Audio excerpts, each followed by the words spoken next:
السلام علیکم ویورز کیا حال چال ہے؟ امید ہے آپ سب لوگ خیریت سے ہوں گے۔ ویورز آج میں آپ کے لیے بہت انفارمیٹیو ویڈیو لے کے ہیں۔ اس انفارمیٹیو ویڈیو میں آپ کو میں ایک شہر کی قدیم ہسٹری کے بارے میں بتاؤں گا، اور یہ قدیم ہسٹری والا شہر ہے دیپال پور۔ تو اس قدیم ہسٹری والے دیپال پور شہر کے بارے میں بات شروع کرتے ہیں۔ بات شروع کرنے سے پہلے دوستوں میں آپ سے ریکویسٹ کرتا ہوں کہ میرے پیج کو سبسکرائب کریں اور لائک کمنٹ بھی کریں، اور چینل کی ویڈیو سب سے پہلے دیکھنے کے لیے بیل آئیکن کو پریس کر دیں۔ آپ کا بہت بہت تھینک یو ہوگا۔ تو دوستو، دیپال پور ضلع اکاڑا کا تاریخی اور خوبصورت شہر رگ ویدک آف انڈیا کے مطابق اس شہر کا پہلا نام سری پور یا سری نگر تھا، جسے بعد ازاں سیال کوٹ کے راجہ سلواہان کے بھائی دیپا چند نے اپنے بیٹے راجہ دیپا کے نام پر دیپا پور رکھ دیا، جو وقت کے ساتھ ساتھ دیپال پور میں تبدیل ہو گیا۔ رگ ویدک آف انڈیا کے مطابق دیپال پور شہر برِ صغیر پاک و ہند کا قدیم ترین مگر زندہ شہر ہے، جو کئی بار مسمار بھی ہوا، مگر ہر بار اس کے کھنڈرات پر پتھر سے آباد کاری ہوئی، اور دیپال پور آج بھی زمین کے سینے پر اپنی پوری آب و تاب کے ساتھ موجود ہے۔ ماضی کا دیپال پور اس قلعہ دیپال پور کے اندر تک ہی محدود تھا، جس کا رقبہ تقریباً 100 ایکڑ پر محیط تھا۔ آج سے 2000 سال قبل جب آریہ برِ صغیر میں داخل ہوئے تو ان کا مسکن سپت سندھو یعنی 7 دریاؤں کی سرزمین تھا، جس میں راوی، ستلج، چناب، جہلم، سندھ، بیاس اور کابل بہتے تھے، اور اس دور کی مشہور تہذیبوں میں اجودھن، پاک پتن، کبولہ اور دیپال پور شامل تھیں۔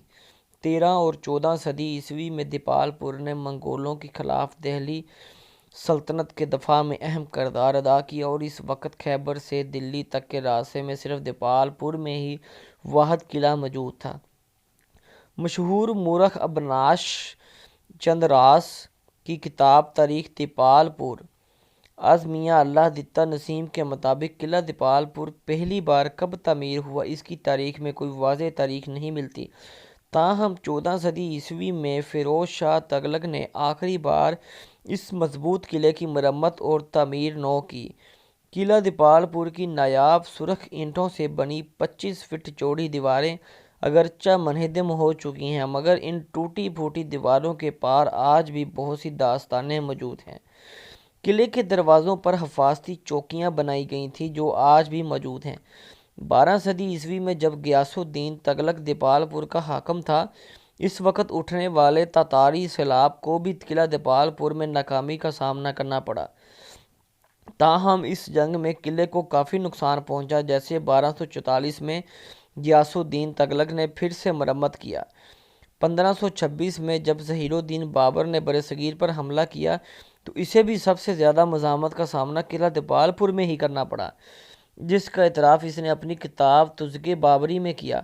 قلعہ دیپال پور کی 4 دیواریں ہی مشرقی دروازے کو دلی دروازہ، مغربی گیٹ کو ملتانی دروازہ، شمالی گیٹ کو لاہوری دروازہ، جبکہ جنوبی گیٹ کو بیکانیری دروازے کے نام سے منسوب کیا گیا تھا۔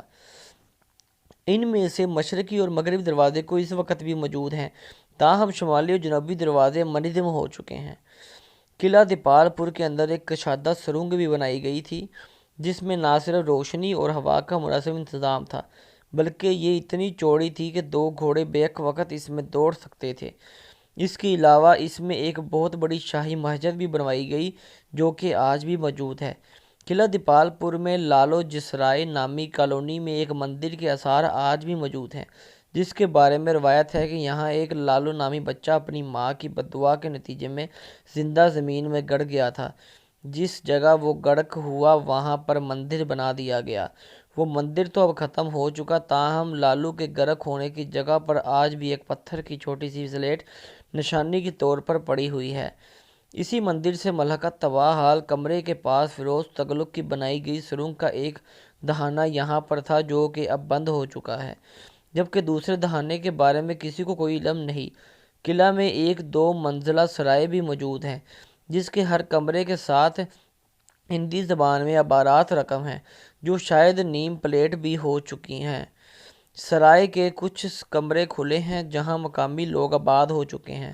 کئی کمروں پہ تالے لگے ہوئے ہیں۔ قلعہ دیپال پور میں ہندوؤں کے کئی مندر بھی تھے جن میں پوجا پاٹ کے لیے ہندوستان سے لوگ آتے بھی رہے، مگر 1992 بھارت میں جب بابری مسجد کو شہید کیا گیا تو مقامی لوگوں نے ان مندروں کو منہدم کر کے ان پر قبضہ کر لیا اور اپنی رہائش گاہیں بنا لیں۔ دور جدید میں تیزی سے بڑھتی ہوئی اس شہر کی آبادی اب 14 لاکھ کے قریب ہے۔ اس کی 55 یونین کونسلر ہیں۔ یہ خط اپنی تاریخی حیثیت کے ساتھ ساتھ زرخیزی بھی بے مثال ہے۔ ضرورت اس امر کی ہے کہ حکومت اس شہر میں موجود قلعہ، مندروں، حویلی، لکھا، بھومن شاہ مندر اور دیگر اہم تاریخی جگہوں کی طرف توجہ دے تاکہ ان کی تاریخی حیثیت اور بناوٹ قائم رہ سکے۔ بھومن شاہ مندر کا ذکر پہلے ویڈیو میں کیا ہو چکا ہے اور حویلی، لکھا یا دیگر اہم جگہوں کا ذکر آگے آنے والی ویڈیو میں انشاءاللہ علیحدہ کروں گا۔ تو دوستو، کیسی لگی آپ کو یہ ویڈیو؟ لائک اور کمنٹ کیجئے گا اور چینل کو سبسکرائب لازمی کیجئے گا۔ ٹھیک ہے ویورز، پھر ملتے ہیں انشاءاللہ نیکسٹ ویڈیو میں۔